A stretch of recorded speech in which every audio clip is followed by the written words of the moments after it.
အတ္တလန်တိတ်ဇိမ်ခံသင်းမောပေါ်မှာဟန်တာဗိုင်းရပ်ကူးစက်ပြီးတော့ခီးတဲ့သုံးတိတ်ဆုံးနေဆိုတဲ့သတင်းပဲဖြစ်ပါတယ်ခင်ဗျာသတင်းဆောင်ရင်ရုပ်တံလိုင်းမှာကြိုဆိုပါရစေနောက်ဆုံးရသတင်းများကိုတင်ဆက်ပေးသွားပါမယ်ခင်ဗျာဒီကနေ့ကမ္ဘာ့ကျန်းမာရေးအဖွဲ့ WHO ကနေပြီးတော့အတည်ပြုထုတ်ပြန်လိုက်တဲ့စိုးရိမ်စရာကျန်းမာရေးသတင်းတစ်ပုဒ်ကိုတင်ဆက်ပေးကြပါတယ်အတ္တလန်တိတ်သမုဒ္ဒရာအတွင်းခုတ်မောင်းနေတဲ့အပျော်စီးဇိမ်ခံသင်းမောတစ်စင်းပေါ်မှာထူးခြားတဲ့ဗိုင်းရပ်ကူးစက်မှုဖြစ်ပွားခဲ့ပြီးတော့ခီးတဲ့သုံးဦးအသက်ဆုံးရှုံးခဲ့ရပါတယ်သေဆုံးသွားတဲ့ခီးတဲ့သုံးဦးအပြင်အနည်းဆုံးလူတဦးမှာဟန်တာဗိုင်းရပ်ကူးစက်ခံရကြောင်းကိုကမ္ဘာ့ကျန်းမာရေးအဖွဲ့ WHO ကတရားဝင်အတည်ပြုလိုက်ပါတယ်လက်ရှိမှာတော့သက်ဆိုင်ရာကျန်းမာရေးတာဝန်ရှိသူတွေကသင်းမောပေါ်မှာကြန့်ရှိနေခဲ့တဲ့အခြားခီးတဲ့တွေနဲ့သင်းမောဝန်ထမ်းတွေကိုအသွားလာကန့်သက်ပြီးတော့စောင့်ကြည့်စစ်ဆေးမှုတွေပြင်းထန်လှုပ်ဆောင်နေတယ်လို့လည်းသိရပါတယ်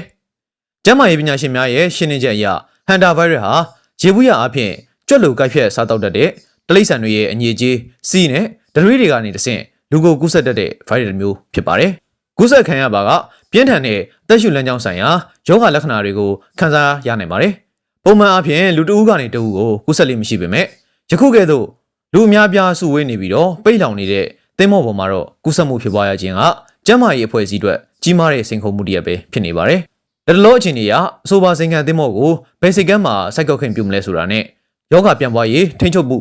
လုပ်ငန်းစဉ်တွေကိုဘယ်လိုဆက်လက်လှုပ်ဆောင်ကြမလဲဆိုတာကို WHO နဲ့သက်ဆိုင်ရာနိုင်ငံတကာကျန်းမာရေးအဖွဲ့အစည်းတွေကအရေးပေါ်ဆွေးနွေးညှိနှိုင်းမှုတွေပြုလုပ်နေကြပါတယ်။ဒီသတင်းနဲ့ပတ်သက်ပြီးနောက်တဲ့အခြေအနေတွေတိုးတက်မှုရှိလာခဲ့ရင်အချိန်နဲ့တပြေးညီဆက်လက်တင်ဆက်ပေးသွားပါမယ်ခင်ဗျာ။ယခုလိုမျိုးနိုင်ငံတကာသတင်းဆောင်တွေကိုတင်ဆက်ပေးသွားမှာမို့ follow လေးလုပ်သွားပေးကြပါဦးခင်ဗျာ။အားလုံးကိုကျေးဇူးအများကြီးတင်ပါတယ်ခင်ဗျာ။